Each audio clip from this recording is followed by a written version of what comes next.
बड़ी खबर आपको बता दें, एसआईआर विवाद में जमाते इस्लामी का बयान सामने आया है। बिहार में एसआईआर पर जमाते इस्लामी ने कहा, बिहार में बड़े पैमाने पर वोटर्स के नाम काटे गए, मुस्लिम समुदाय के वोटर्स के नाम काटे गए हैं। बिहार में सिलेक्टिव वोटर्स के नाम काटे गए हैं। जमाते इस्लामी की तरफ से एसआईआर विवाद को लेकर ये नया बयान दिया गया। दावा ये किया गया है कि इसमें खास तौर पर मुस्लिम समुदाय के वोटर्स के नाम हटाए गए हैं, सिलेक्टिव वोटर्स के नाम काटे गए हैं। जिस तरह के प्रोसीजर्स अपनाए जा रहे हैं और जिस तरह के डॉक्यूमेंट्स मांगे जा रहे हैं, उसके आधार पर इसमें एक खास जो इलाके के लोग हैं या कम पढ़े लिखे लोग हैं, गरीब लोग हैं और विशेष रूप से मुस्लिम समुदाय जिन इलाकों में ज़्यादा बड़ी संख्या में है, वहाँ पर ये वोटर एक्सक्लूजन, जो वैलिड वोटर्स हैं उनका सेलेक्टिव डिलीशन का खतरा इससे पैदा हो गया। और इस बीच एक और बड़ी खबर है, जमाते इस्लामी हिंद का बड़ा बयान सामने आया है। मालेगांव मामले को लेकर ये बयान है, मालेगांव मामले की जांच होनी चाहिए। कोर्ट ने सबूत नहीं मिलने पर बरी किया है। जांच एजेंसियों ने सही सबूत नहीं रखे और जांच एजेंसियों से भरोसा उठ रहा है। महाराष्ट्र सरकार इस फैसले को चुनौती दे, जमाते इस्लामी हिंद की तरफ से ये बयान दिया गया। जयपुर ब्लास्ट के केसेस में 15 साल कार्रवाई चलने के बाद जिन लोगों के खिलाफ उम्र कैद और मौत की सजाएं थी, जब हाई कोर्ट में वो मामला गया तो उन सबको बरी कर दिया गया और कहा गया कि ये जांच बिल्कुल बेबुनियाद थी और गलत थी। तो यह साफ नजर आ रहा है कि अगर एक्यूज्ड मुसलमान हैं तो रवैया कुछ और नजर आता है एजेंसियों का, और अगर एक्यूज्ड मुसलमानों के अलावा कोई और है तो एजेंसियां उनको बचाने की कोशिश करती हैं। ये बात साफ नजर आ रही है। और अगर ये मामला हाई कोर्ट में, हम तो कहते हैं कि महाराष्ट्र की सरकार को चाहिए कि वो इसके खिलाफ जाए, हाई कोर्ट में जाए, एनआईए खुद जाए। एक और बड़ी खबर है, तेजस्वी यादव ने चुनाव आयोग पर निशाना साधा है। चुनाव आयोग गोदी आयोग बन गया है। तेजस्वी यादव ने यह बड़ा आरोप लगाया। चुनाव आयोग टारगेटेड काम कर रहा है, लोकतंत्र खत्म करने का काम किया जा रहा है, ये तेजस्वी यादव ने कहा है। चुनाव आयोग दबाव में काम कर रहा है, चुनाव आयोग हर बात पर चुप है। इलेक्शन कमीशन का रवैया लोकतंत्र के लिए खतरा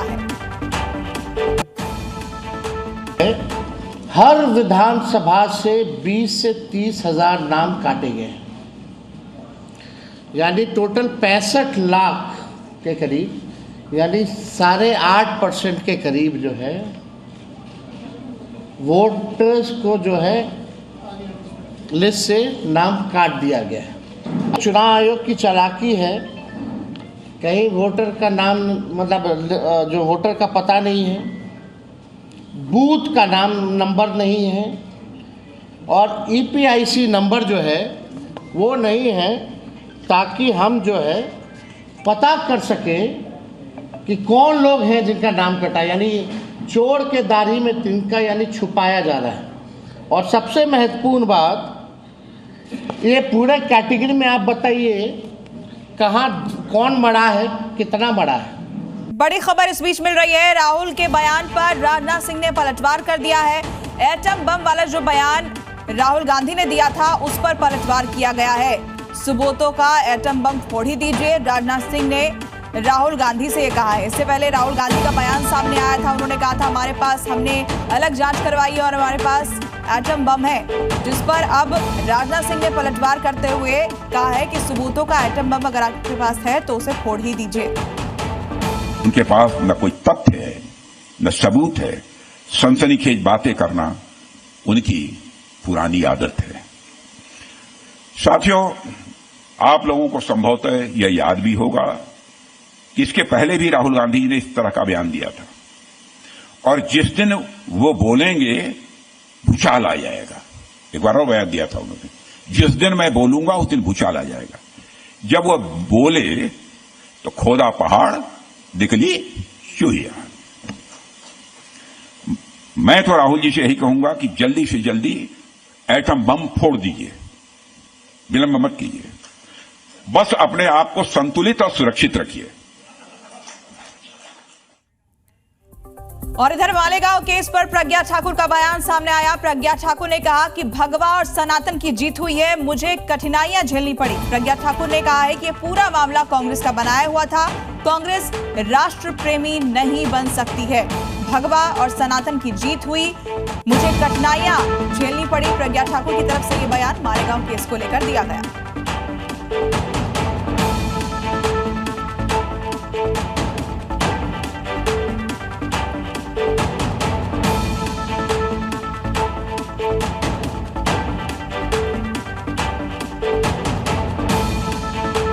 मालेगांव केस पर प्रज्ञा ठाकुर का बड़ा बयान सामने आया। उन्होंने ये कहा कि भगवा और सनातन की ये जीत है, ये केस सनातन की जीत है और साथ ही उन्होंने कांग्रेस पर निशाना साधा है कि ये पूरा मामला कांग्रेस का प्लान किया हुआ था, कांग्रेस का बनाया हुआ था और कांग्रेस कभी राष्ट्र प्रेमी नहीं बन सकती है।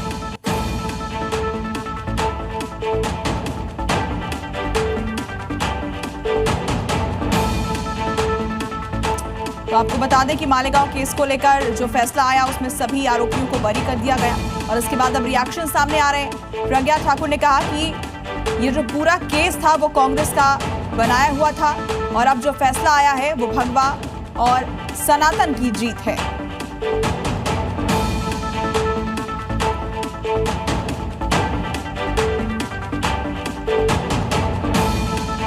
इस वक्त ये बड़ी खबर आपको बता रहे हैं। धर्म की, सत्य की जीत होती ही है और सत्य की जीत हुई है। मैंने कहा था सत्यमेव जयते, सत्य कभी पराजित नहीं होता और जो सत्य था वो मेरे साथ था और मेरी विजय हुई। मेरी विजय क्या, भगवा की विजय हुई, सनातन की विजय हुई, राष्ट्र की विजय हुई, विधर्मियों का नाश होगा और नाश हुआ है, यह सुनिश्चित था, जो हुआ है। बहुत कुछ झेला, बहुत कुछ कष्ट सहा, बहुत कुछ किया, लेकिन देश के लिए जो भी कर सकते हैं करूंगी, किया है और आगे भी करती रहूंगी। लेकिन हम कभी भी देश को कोई आंच नहीं पहुंचने देंगे अपने जीवित रहते हुए। जम्मू कश्मीर के कुलगाम में सुरक्षा बलों ने 2 आतंकवादियों को मार गिराया है। इस वक्त की सबसे बड़ी खबर आपको बता रहे हैं। ऑपरेशन अखल के तहत दोनों आतंकियों को ढेर किया गया है। बताया जा रहा है कि दोनों आतंकी लश्कर-ए-तैयबा से जुड़े हुए थे। बहुत बड़ी कामयाबी सुरक्षा बलों को मिली है। इस वक्त की ये बड़ी खबर कुलगाम से, जहां एक और आतंकी ढेर हुआ है। ऑपरेशन अखल के तहत अब तक 2 आतंकी मार गिराए गए हैं। अभी भी वहां इलाके में सर्च ऑपरेशन जारी है। सुबह ये जानकारी सामने आई थी कि इस इलाके में 2 से 3 आतंकी छिपे हो सकते हैं। 2 आतंकियों को सुरक्षा बलों ने ढेर कर दिया है। ये दोनों ही आतंकी लश्कर-ए-तैयबा से जुड़े हुए थे। इस वक्त की ये सबसे बड़ी खबर है। जम्मू कश्मीर में सेना को एक बड़ी कामयाबी हाथ लगी है। अभी भी सेना की तरफ से सर्च ऑपरेशन जारी है। तो कुलगाम में कुल 2 आतंकियों को ढेर किया गया है। अभी भी वहां आपको बता दें कि पूरे इलाके में तलाशी अभियान जारी है। 2 आतंकी जो मार गिराए गए हैं वो लश्कर-ए-तैयबा से जुड़े हुए थे। एक बड़ी कामयाबी आज सेना को मिली है। तो आतंकियों पर लगातार प्रहार जारी है। ऑपरेशन अखल के तहत ये 2 आतंकी ढेर किए गए हैं। कुलगाम से इस वक्त की बड़ी खबर आपको बता रहे हैं। ऑपरेशन अकाल में जो इंडियन आर्मी का जो ऑपरेशन है उसके जवान इस वक्त स्पॉट की तरफ जा रहे हैं। आप देखिए पूरे जंगल में ये लोग जा रहे हैं और कैसे बिल्कुल जो है हथियारों से लेस यहाँ से इस पूरे जंगल को घेर लिया गया है और इसी तरह से पूरे इस पीर पंचाल रेंज को इन्होंने घेर लिया है। जगह जगह जो है इस तरह की डिप्लॉयमेंट की गई है और मैं आपको बता दूं इस ऑपरेशन में अभी तक 2 सफलताएं मिली है। 2 आतंकियों को ढेर कर दिया गया है। एक के और छुपे होने की खबर है जिसके खिलाफ अभियान जारी है। अभी भी इंटरमीडिएट फायर जो है वो यहाँ पर देखने को मिल रहा है। पूरा घना जंगल है ये पीर पंचाल का और इसी तरह से पेट्रोल जो है लगातार जारी है हर तरफ पीर पंचाल की ओर। इसमें सेना के पारा कमांडोज, राष्ट्रीय राइफल के जवान, साथ ही साथ एसओजी के जवान और सीआरपीएफ के जवान जो है इन घने जंगलों को पैदल चढ़ाई करके जो है आतंकियों को ढेर करने की पूरी जो है कोशिश में है। और कहीं ना कहीं आप देखें इसी तरह से इस पूरे जंगल को जो है घेर लिया गया है। और मैं आपको बता दूं अब तक सफलता भी मिली है और 2 आतंकियों को जो है ढेर कर लिया गया है। एक आतंकी और छुपा हो सकता है और जिसके खिलाफ अभियान जारी है। कैमरा पर्सन इरफान मंजूर के साथ खालिद हुसैन, जी मीडिया, अकाल। जी न्यूज़।